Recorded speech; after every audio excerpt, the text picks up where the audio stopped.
तो जो इनके कुलगुरु थे श्री गर्गाचार्य जी, उनके लिए कहा कि महाराज मैं ये चाहता हूं कि आप गोकुल में जाइए और जो मेरे लाला नंद बाबा के पास हैं उनका आप नामकरण कर दीजिए।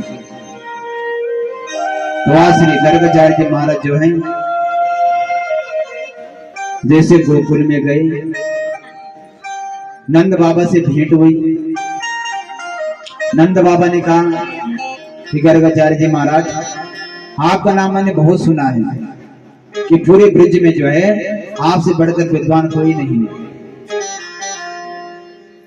कहा कि महाराज जो मेरा छोटा वाला लाला है इसके ऊपर बहुत संकट आते हैं, आप जरा इसकी गृह दशा लेकर के बताओ। तो गर्गाचार्य जी ने कहा कि बच्चे का नाम क्या है? कहा कि महाराज अभी तक तो नामकरण मैंने किया है। कहा कि महाराज जब आप आए हो तो आप ही मेरे दोनों लालों का नामकरण कर दो। कहा कि एक रोहिणी का पुत्र है और एक जो है यशोदा का पुत्र है, दोनों का नामकरण आप ही कर दो। तो गर्गाचार्य जी महाराज ने कहा कि नंद बाबा यदि नामकरण करना है तो आप दोनों बालकों को लेकर के गौशाला में आ जाइए। गर्गाचार्य जी महाराज तो गौशाला में चले गए। इधर नंद बाबा जो है माँ यशोदा रोहिणी के पास गए। कहा कि आज जो है हमारे बड़े भाग्य उदय हुए हैं, बहुत विद्वान ब्राह्मण आए हैं, मैं ये चाहता हूं नामकरण हो जाए और आप ऐसा करो कि दोनों बच्चों को सुंदर से श्रृंगार करके जो है गौशाला में लेकर के आ जाओ। अब जैसे दोनों लालों को तैयार किया तो माँ यशोदा ने कहा कि बहन मैंने भी सुना है कि पूरे ब्रज मंडल में जो है इन गर्गाचार्य जी महाराज का नाम है, इनसे बड़ा ज्योतिषी कोई नहीं है। कहा कि आज इनकी परीक्षा लेते हैं। कहा कि ऐसा करते हैं कि जो मेरा लाला है उसको तो अपनी गोद में ले ले और जो तेरा लाला है उसको मैं ले लूंगी गोद में। देखते बाबा कितना विद्वान है। सुंदर श्रृंगार दोनों को किया। जो हमारे प्रभु कन्हैया थे उनको तो गोद में जो है माँ रोहिणी ने ले लिया और जो हमारे बलराम जी थे उनको जो है माँ यशोदा ने गोद में ले लिया। अब जैसे गौशाला में गए, जैसे बाबा के सामने बैठी, जैसे गर्गाचार्य जी महाराज ने भगवान को देखा और भगवान ने गर्गाचार्य जी को देखा तो दोनों के नेत्र परस्पर आपस में मिल गए। जब नेत्र मिले ना तो नेत्र बंद गर्गाचार्य जी ने किए और ना भगवान ने किया। गर्गाचार्य जी महाराज जो हैं भगवान की सुंदर छवि को देख रहे थे, भूल गए कि नामकरण करने को आया था, समाधि लगा करके बैठ गए। काफी समय बीत गया, गर्गाचार्य जी महाराज की जो समाधि नहीं टूटी। माँ यशोदा जो है रोहिणी मैया से कहने लगी, कहा कि बहन बाबा तो आए थे नामकरण करने के लिए, हमें तो ऐसा लगता है कि बाबा कहाँ गए बस। अब समझ गए कहाँ गए होंगे। कहा कि बाबा को रखते कि चले गए। कहा कि बाबा जो है समाधि से निकले चले गए बाबा भी। तब जो है माँ यशोदा ने जो है बाबा को ऐसा हाथ मारा, तब जाके बाबा हड़बड़ाए। अरे बाबा आप नामकरण करने के लिए आए थे, हमें तो लगा कि बाबा जी चले गए। क्योंकि भगवान जब किसी से मिल जाते ना तो परमात्मा उसी के साथ चले जाते थे। आप कभी वृंदावन जाओ, बिहारी जी के दर्शन करो तो बिहारी जी के मंदिर में जो है हर 2 मिनट के बाद पर्दा लगता है। उस पर्दा लगने का कारण यह है कि बिहारी जी का एक बहुत परम भक्त था। वो हर महीने जो है मुंबई से जो भगवान के दर्शन के लिए वृंदावन आया करता था। तो जब उसके नेत्र परमात्मा से मिले और परमात्मा के नेत्र उससे मिले तो दोनों का आपस में प्रेम हो गया। और जब प्रेम हो जाता फिर कोई किसी को छोड़ नहीं सकता। तो भगवान जो है उस भक्त के साथ जो है मुंबई चले गए, वृंदावन छोड़ दिया। अब जो भगवान के सेवक है वहां पर गोस्वामी, और कोई नहीं है। जो वृंदावन के गोस्वामी भगवान के सेवक है, वही पुजारी है। अब जब भगवान मंदिर में दिखाई दिए हैं, सब घबरा के परमात्मा कहाँ चले गए। तब भगवान रात सपने में आए, कहा कि मैं तो अपने भक्त के साथ जो हूं मुंबई पहुंच गया हूं। तब सारे गोस्वामी गए, भगवान को वहां से वापस लेकर के आए।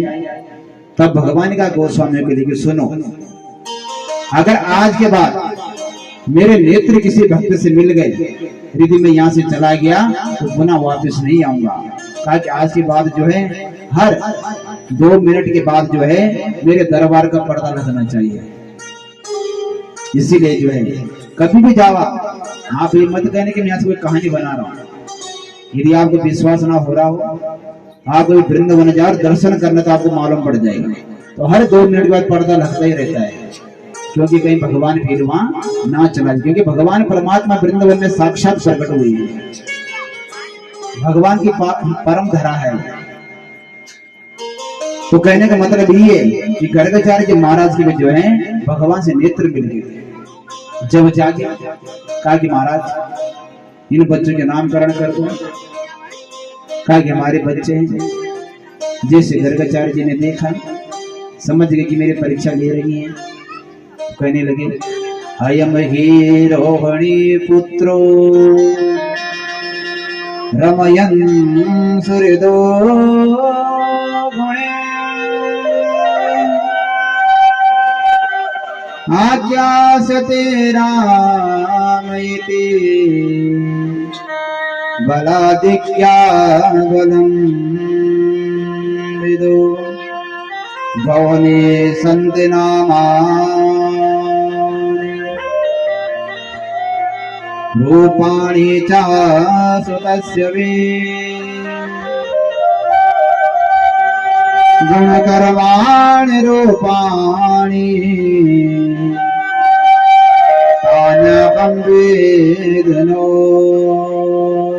जना। अयम ही रोहिणी पुत्रो, कहा कि मैया जो तेरे गोद में है वो किसका पुत्र है? रोहिणी का पुत्र है। अरे जो रोहिणी के गोद में है वो तुम्हारा पुत्र है। अब तो माँ यशोदा जो है, माँ रोहिणी के कान में कानाफूसी करने लगी। कहा कि बहन जैसा मैंने सुना था ये तो वैसे विद्वान निकला है। कहा कि महाराज ऐसी कोई बात नहीं है, हम भेदभाव नहीं करते हैं, हम दोनों पुत्र को एक समान समझते हैं। हम ये नहीं करते कि मेरा लाला है ये रोहिणी के लाला है, हम दोनों अपने पुत्रों को परस्पर बराबर समझते हैं। कहा कि महाराज अब इनका नामकरण कर दीजिए। कहा भला दिक्ख्यात बलम विदु, कहा कि जो रोहिणी का पुत्र है उसका नाम होगा बलराम। कहा कि जो है ये बलवान बलिष्ठ होगा, इसकी भुजाएं मोटी मोटी होगी। और कहा कि जो तुम्हारा पुत्र है उसका नाम होगा कृष्ण। क्या नाम रख दिया? कृष्ण नाम रख दिया, क्योंकि बड़ा अटपटा नाम है ना, कृष्ण बोला नहीं जाता है। एक जो कृष्णगढ़ है आपने सुना होगा, कृष्णगढ़ एक शहर का नाम है।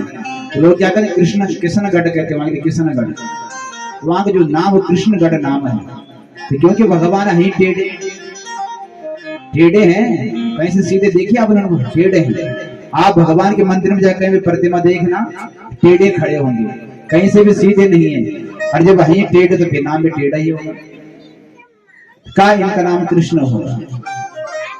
कहा कि महाराज आप जरा इनके बारे में कुछ बताइए। आप नामकरण तो कर दिया है, पर इनकी जो है कुंडली की ग्रह दशा बताई कैसे होंगे।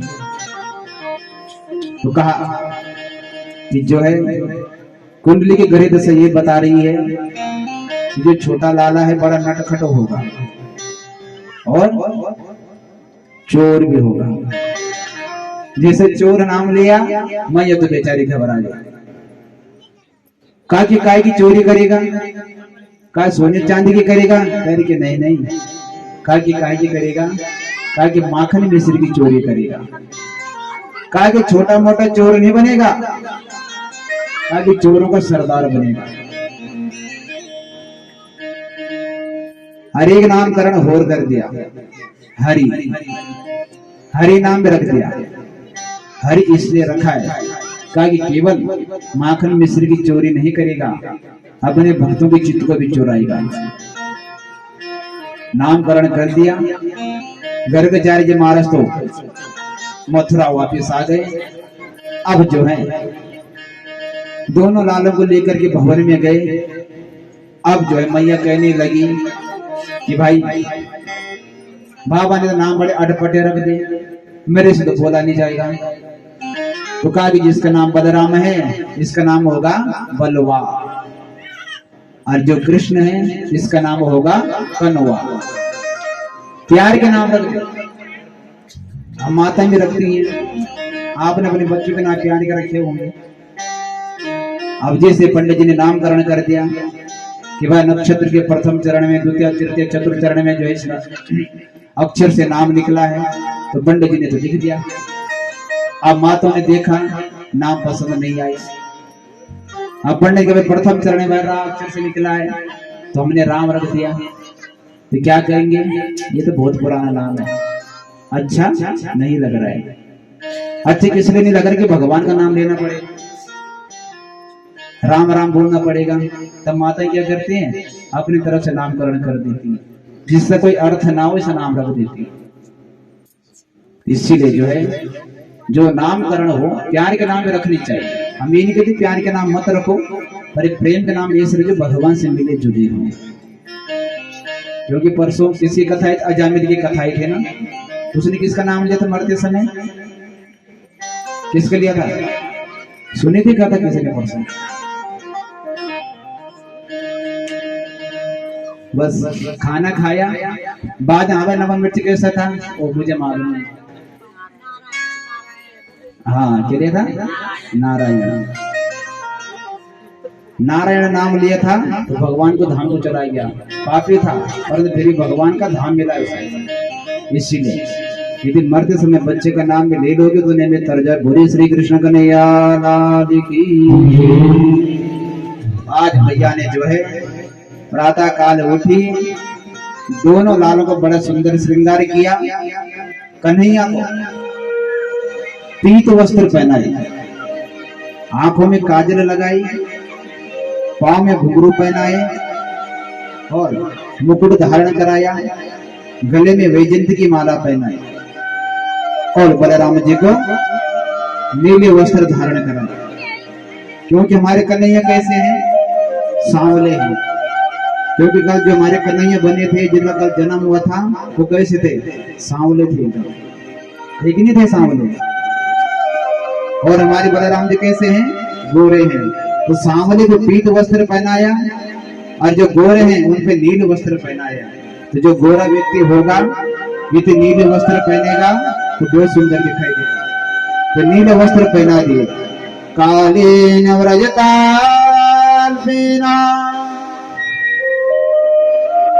गोकुले राम के सबो जानोभ्याम सह पाणिभ्याम रिंगमाणा विजाफृतो। जैसे माँ ने श्रृंगार किया, आज भगवान जो है दोनों भैया अपने अंगने में खेल रहे हैं। ऊपर का जब झांकी परमात्मा सारे भगवान देवता लोग देखते हैं, सब के सब ऊपर से फूलों की वर्षा करते हैं। क्योंकि परमात्मा हमारे छोटे से हैं, छोटे छोटे पांव में सांवले सूरत के हैं, मंद मंद मुस्कुरा रहे हैं। दोनों भैया हाथ पकड़ के चल रहे हैं। जैसे आगे गए घुटने के बाद चलने लगे। गौशाला में पहुंचे, कहा कि भैया जब जब मेरे ऊपर संकट आता है तो मैया मेरे को लेकर के गौशाला में आती है और हमेशा मेरे पे गोबर लगाती है। कहा कि भैया आज तो हम स्वयं गौशाला में आए हैं, क्यों ना हम स्वयं अपने पे गोबर का लेपन करें। तो कन्हैया ने जो है गोबर उठाया और पूरे शरीर में गोबर ही गोबर लगा दिया। अब जैसे मैया आई, मैया ने कन्हैया को देखा, भगवान पूरे गोबर गणेश दिखाई दे रहे हैं। का करे दारी के सुअर कहीं के। भगवान ने कहा कि बड़े भैया मैया ने मुझे सही पहचाना है, क्योंकि जब भगवान ने हिरण्याक्ष का वध किया था तो कौन से अवतार में आए थे? वाराह अवतार। वाराह मतलब सुअर। तो प्रथम अवतार परमात्मा का जो वाराह रूप में हुआ था। कहा कि भैया मैया ने मेरे को बिल्कुल सही पहचाना है। तब मैया लेकर क्या स्नान कराया, भगवान को पुनः जो है उसी तरह से सजा दिया, सुंदर श्रृंगार कर दिया। हर गोपी यही चाहती है कि भगवान हमारे घर में आए, माखन चोरी करें, हमें अपने दर्शन दें। तो आज भगवान जो है गोपियों की मनोकामना पूर्ण करने के लिए जो है माखन चोरी लीला प्रारंभ करते हैं। आज भगवान ने जो है श्रीधामा मधुमंगल जितने भी इनके मित्र थे सबको बुलाया। कहा कि भाई आप लोगों से मैंने कोई विशेष मीटिंग करनी है। कहा कि क्या मीटिंग है? कहा कि देखो तुम लोग इतने कमजोर हो कि यदि कोई तुमसे लड़ना चाहे तुम उसको नहीं मार पाओगे। कहा कि क्या करें? कहा कि मैंने तुम्हारे बारे में बहुत कुछ सोचा है, ऐसा करते हैं हमको जो है माखन चोर चोर के खाना चाहिए। अब जैसे माखन चोरी की बात करी तब तक मधुमंगल ने कहा, अरे कन्हैया तेरे घर में तो 9 लाख गैया बंधे हुए हैं, तेरे घर में माखन की चोरी कमी है क्या? भगवान ने कहा कि सुनो, चोरी के माल में स्वाद ही कुछ अलग आता है। अब कभी भी देखना जब ककड़ी लगती है ना, अपनी ककड़ी में स्वाद नहीं है, थोड़ा स्वाद के चोर के खा के देखो, वो मीठी लगेगी एकदम। तो कहा कि चोरी के माल में स्वाद ही अलग है। सबने मना कि नहीं हम चोरी नहीं करेंगे। कहा कि चलो ठीक, ये बताओ आप हमें कि भाई गैया कौन चराता है? कहा कि हम चराते हैं। कहा कि गैया का गोबर साफ कौन करता है? कहा कि हम करते हैं। कहा कि जब सब काम हम करते हैं तो फिर मतलब कि जो ग्वाला है वो माखन क्यों खाएंगे? कहा कि इसलिए कहा कि जो है माखन हम चोरी कर करके खाया करेंगे। परंतु कहा कि लाला हमें तो चोरी करने आती है नहीं, हमने आज तक कभी चोरी तो की है नहीं। परंतु पहले ये बता, चोरी तो करेंगे परंतु पहले जो है जो हमारी मंडली बनी उसका नाम क्या रखा जाए? क्योंकि मंडली का नाम रखना भी जरूरी है। तो मंडली का नाम रखा बाल गोपाल चोर प्रचार मंडल, नामकरण कर दिया। अब कहा कि कन्हैया ठीक है, नामकरण तो हो गया है, परंतु भाई चोरी करने में तो आती है नहीं, ऐसा कर तो हमारा सरदार बन जाए। कन्हैया जो है इनके सबकी क्या बन गए? प्रधान बन गए। कहा कि कन्हैया हमने चोरी तो की है नहीं, अब तू बता चोरी कैसे करें? तो भगवान ने कहा कि सबसे पहले जो है अपने घर में जाकर के चोरी करो। हाँ, तो आज रात्रि का समय था, गए अपने घर में चोरी करने लगे। इधर कन्हैया भी अपने घर में चोरी करने लगे। अब कन्हैया जैसे चोरी कर रहे थे तो कन्हैया ने अपनी परछाई दीवार में देखी, दौड़ दौड़ के गए, दीवार पे चिपक गए। आवाज लगाई, मैया मैया मैंने चोर को पकड़ लिया है। मैया आई, चोर कहाँ है? कहा कि मैया मैंने पकड़ के रखा, देख ली। मैया ने लाला का हाथ पकड़ा, पीछे खींचा, जैसे देखा कि कन्हैया के मुंह में क्या लगा है? माखन लगा हुआ है। कहा कि बेटा चोर नहीं, चोर तू है, वो तो दीवार में तेरी परछाई दिखाई दे रही है। लाला भी भागा, सबके सब ग्वाले इकट्ठे हुए, कुछ बेचारे सफल हुए थे, कुछ विफल हुए, कुछ जो पीट गए। कहा कि हाँ बताओ भाई। कैसे कैसे रही चोरी। श्रीदामा ने कहा कि कन्हैया मैं चोरी नहीं करूंगा। कहा कि क्यों? कहा कि मुझे मेरे मैया ने पकड़ा, इतनी जोर से डंडे मारे, मेरी कमर सीधी नहीं हो गई। कहा कि अब जो है मैं चोरी नहीं करूंगा। भगवान ने जो है बहुत समझाए ग्वालों को। अब जो है कहा कि कन्हैया आगे तू चलेगा और तेरे पीछे हम चलेंगे। अब भगवान जो है माखन चोरी प्रारंभ करते हैं।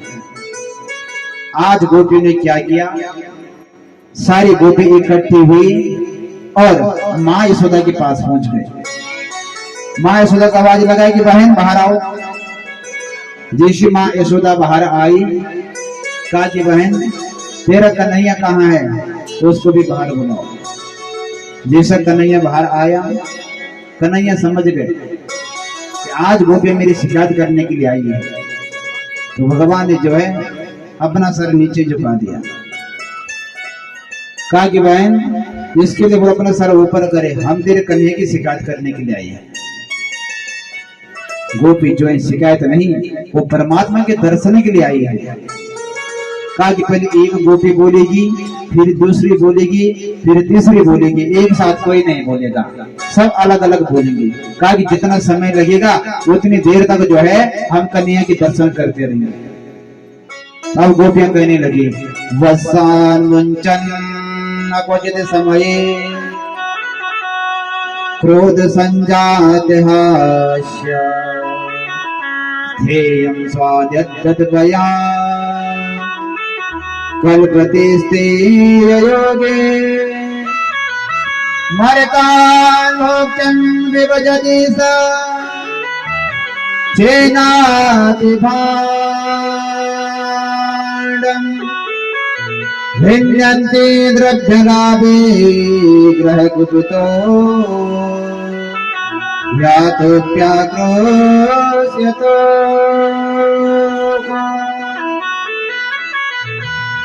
अब गोपियां शिकायत करने लगी वसान वंचन अक्वचित समय। ये गोपी कहती बहन तेरे लाला से बड़े दुखी हो गए। कहा कि क्या हुआ? वसान वंचन अक्वचित समय है।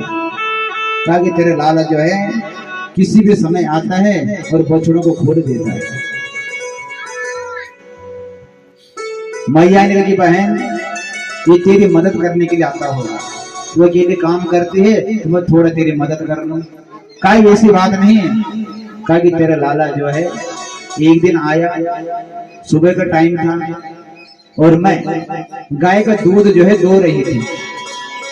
मैंने तेरे लाला के लिए कहा कि लाला थोड़ा मेरे साथ काम कर ले, जरा बछड़ों को खोल दे। तो कहा कि बहन तेरे लाला ने पता क्या कहा? कहा क्या कहा कि मैं तेरे बाप की नौकर नहीं हूं जो मैं तेरे बछड़े खोलूं। स्वागत दत्तभये कल्पते स्थेय योगे। कहा कि जो है किसी भी समादर खोल के चला जाता है। क्योंकि गोपियां क्या कहना चाहती हैं?